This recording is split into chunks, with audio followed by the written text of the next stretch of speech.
సత్యసాయి జిల్లాలో జరిగిన 14 ఏళ్ల బాలుడు చైతన్య కుమార్ హత్య కేసును పోలీసులు ఛేదించారు. ఆ బాలుడిని అత్యంత దారుణంగా హత్య చేసింది వరుసకు మామయ్య అయ్యే అశోక్ కుమార్ అని తేల్చారు. అయితే ఈ హత్యకు గల కారణాలు తెలుసుకుని తాము షాక్ అయ్యామని పోలీసులు తెలిపారు. వరుసకు అక్క అయ్యే చైతన్య కుమార్ తల్లిని లైంగికంగా వేధించాడు అశోక్. దీంతో ఆ విషయాన్ని ఇంట్లో వాళ్ళకి చెప్పడంతో అతన్ని మందలించారు. ఈ విషయాన్ని మనసులో పెట్టుకుని ఆ కోపంతో ఆమె కొడుకును అత్యంత దారుణంగా హత్య చేశాడు. ఈ హత్యకు మరో మహిళ కూడా సహకరించినట్లుగా గుర్తించి ఆమెను కూడా అదుపులోకి తీసుకున్నారు పోలీసులు.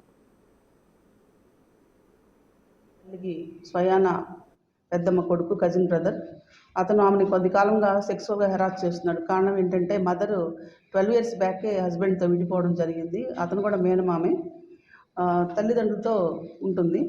సో ఇతను ఆమెని హెరాస్ చేస్తూ ఉండడం, సో ఆమె దాన్ని రిజెక్ట్ చేసి పెద్దల సమక్షంలో చెప్పటం, పెద్దలు అతను మందలించడం, అప్పటి నుంచి అతను పైన గడ్జి పెంచుకున్నా అని చెప్పి మనకి ఎక్స్ప్రెస్ చేయడం జరిగింది. అట్లాగే ఈ ఎక్యూజ్డ్ ఇంటర్ డిస్కంటిన్యూ చేసి పలు వ్యసనాలకి, బ్యాడ్ హ్యాబిట్స్, తర్వాత ఇల్లీగల్ కాంటాక్ట్స్ ఇవన్నీ మెయింటైన్ చేస్తున్నాడు.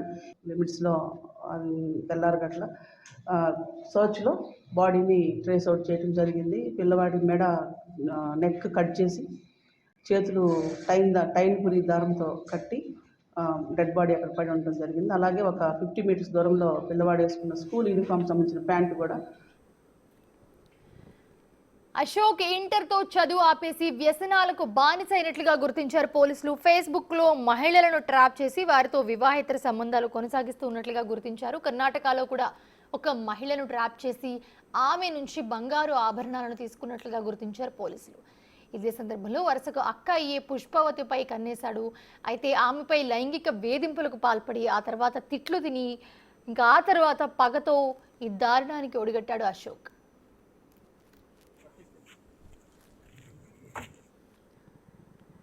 పూర్తి అంశానికి సంబంధించి మరిన్ని అప్డేట్స్ మా ప్రతినిధి యోగానంద్ అందిస్తారు.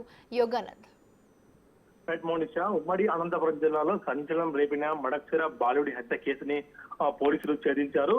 ఘటన జరిగిన 24 గంటల లోపే నిందితుల్ని ప్రత్యేక బృందాలు పట్టుకొని విచారించగా అందులో సహకరించిన వారిని కూడా ఇవాళ అరెస్ట్ చేసి వారందరినీ కూడా రిమాండ్ తరలించారు. ఒకవేళ అరెస్ట్ గల నేరానికి గల కారణాలు చూస్తే ఒక సభ్య సమాజం తలదించుకునే ఉన్నాయని చెప్పొచ్చు. సొంత అక్కపైనే తమ్ముడు కన్నేయడం, దానికి అక్క ఒప్పుకోకపోవడంతోనే పగ పెంచుకొని ఆ మేనల్ని చంపడం కూడా జరిగిపోయిందని చెప్తున్నారు పోలీసులు కూడా.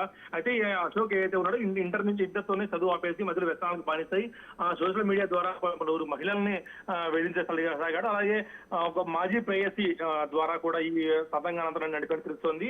డబ్బులు తేడా రావడం, ఇంతకు ముందు ఆశ తగ్గదనడంతో అక్కనే అక్క ఎంతో ప్రేమగా చూసుకునే కొడుకుని చెప్తే నా పగ తీరుతుంది, నాతో అక్క ఉంటుంది అన్న ఉద్దేశంతో కూడా అశోక్ కేసు కూడా పోలీసులు వివరించారు. అయితే ఈ ఇందుకు సహకరించిన ఇద్దరు మహిళలు ఎవరైతే వారందరినీ కూడా పోలీసులు అదుపులో మరో మహిళ కూడా అదుపులో తెలుస్తుంది.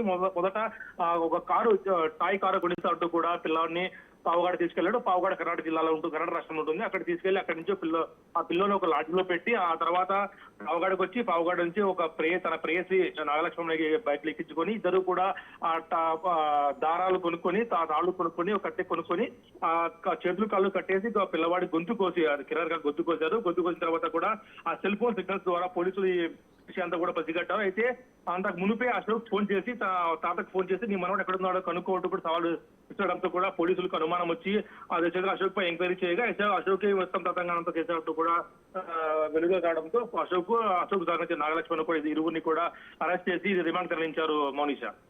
Right, thanks for the updates Yoganand.